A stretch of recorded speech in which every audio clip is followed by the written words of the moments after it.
Yeah, thanks for making us part of your Saturday as always. I'm Bill Davis, your host here on Community Connection. And I've got a special guest with us today. Doug Shadell is the state director for AARP here in Washington. He's the lead fraud researcher for AARP's Fraud Watch Network. Pretty impressive background. He's a former fraud investigator.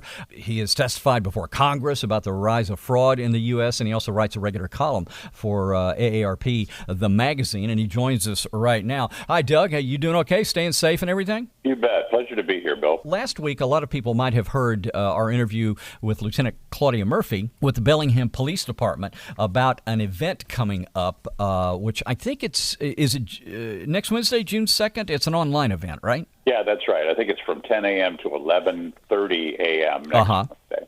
And what's it called again? Tip-offs to rip-offs. All right, so let's talk about the purpose of the event. And I have a feeling we can kind of figure out tip-offs to rip-offs. I have a feeling you're going to be talking about people getting ripped off, right? We are. We have a nice lineup of speakers. Bellingham Police Department, as you mentioned, is going to be talking about the crimes they see locally in Bellingham.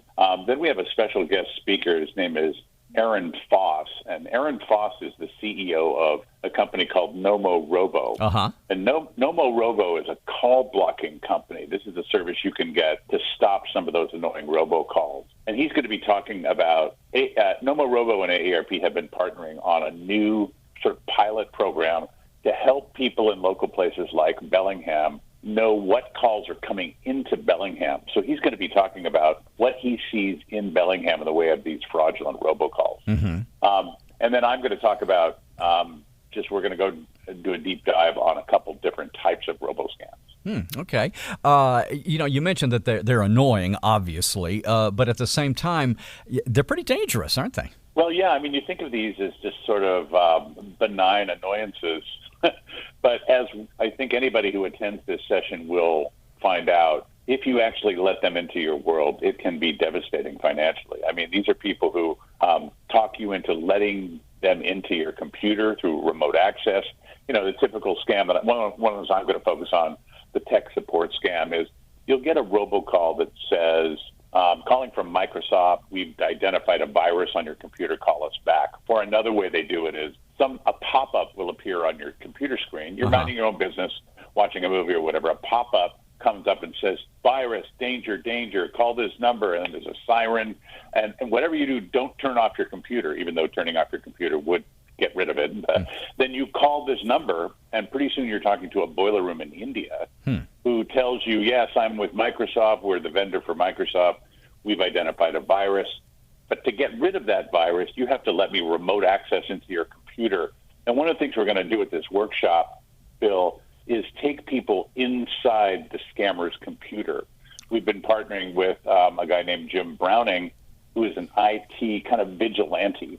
And he has figured out a way to pretend to take these calls and let them remote access into what he has as a virtual computer. Right. And when they remote access into his computer, he reverse engineers his way into their computer and installed software that allows him to watch what the scammer is doing. And what we're going to be unveiling at this event next Wednesday is we're going to take you inside the scammer's computer, because he's given us videos of what he sees once he's infiltrated those scammers' computers. Well, that is so cool. I love that idea. Doug Shadell's with us. He's the state director for AARP in Washington, and we're talking about an event coming up on June 2nd, next Wednesday, from 10 to 11:30, about basically, how to prevent and just stay away from fraudulent robocalls and getting inside the bad guy's computer. I did want to ask you about this because we talked to Lieutenant Murphy about it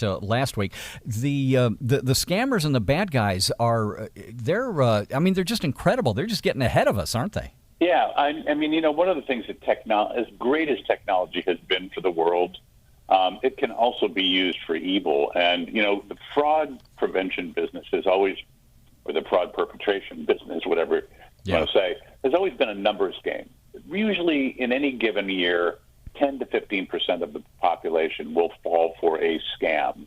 Not the same 10 to 15%, But so it's a numbers game. Well, what robo-dialing, because it's so inexpensive, I mean, you can spend $100 and make 100,000 robocalls. So it's very inexpensive for people to do this. And if you only get 5 or 10 people responding, if you take $500, $1,000, $2,000 from each one of those, that's a living for people. And so there's a lot of people literally doing this out of their living rooms all over the world, calling U.S. citizens. A lot of times it's older people, which is why AARP is focusing on these types of crimes. And, it preys on people's insecurity about their knowledge of computers. It preys on, there's a lot of fear tactics going on out there. And, in the age of COVID, there's a lot of anxiety anyway. And so when somebody calls you up and says, we've got a hold of your Social Security card, or there's a virus on your computer, or the IRS is going to come after you, what it does is it creates this anxiety that causes you not to think as clearly as you might otherwise. Yeah. And that's what we're fighting against. We're trying to get people to say, if you start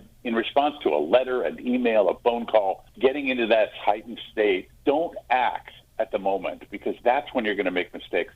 Wait 24 hours before you do anything.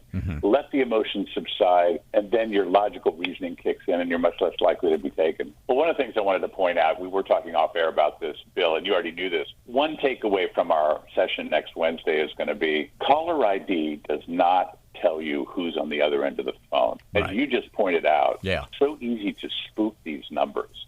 I can download, I did a demonstration a couple years ago for our AARP groups where I downloaded an app called Spoof Card, and it cost me $5. And this Spoof Card allowed me to call one of my colleagues. I decided I'm going to pretend to be the granddaughter of my colleague. Right. You heard it right, granddaughter. Right. Because this thing there's a line where it says, enter the number you're calling, so I enter her number. Then it says, enter the number you want to appear on the caller ID when she answers. And I put in, a neighbor's number or the Social Security number, and that's what shows up on the caller ID. It's that simple. So you really can't tell who's on the phone. These Social Security scams are dangerous, though, because I took one last year. I wrote about this in the magazine where I thought, well, what are they after? I pretended to be my 79-year-old brother, Jerry, and I pretended that Jerry had $79,000 in his checking account.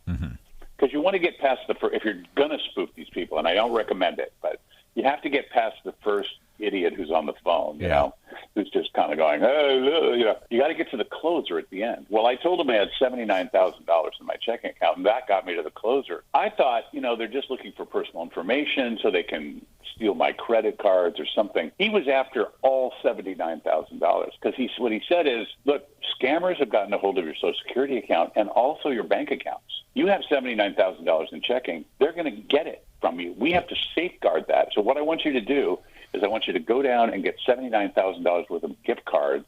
Take all $79,000 out of that account. You have to close that account. Because if you don't do that in the next 2 hours, they're going to get it. Now you're going to have no money, right? And I'm like, oh, my God, they're going after my entire bank account. Wow. Not just my date of birth and Social Security number. So it's a dangerous business to answer those calls. The event's free, pre-registration required. It's www.aarp.org/Bellingham Tip-Offs, and it's coming up on Wednesday, 10 o'clock to 11:30. Some good stuff. You're going to be giving everybody some great information on how to avoid rip-offs. Doug Shadell, he is the state director for AARP in Washington State. Thanks for spending some time with us today, Doug. It's my pleasure, Bill.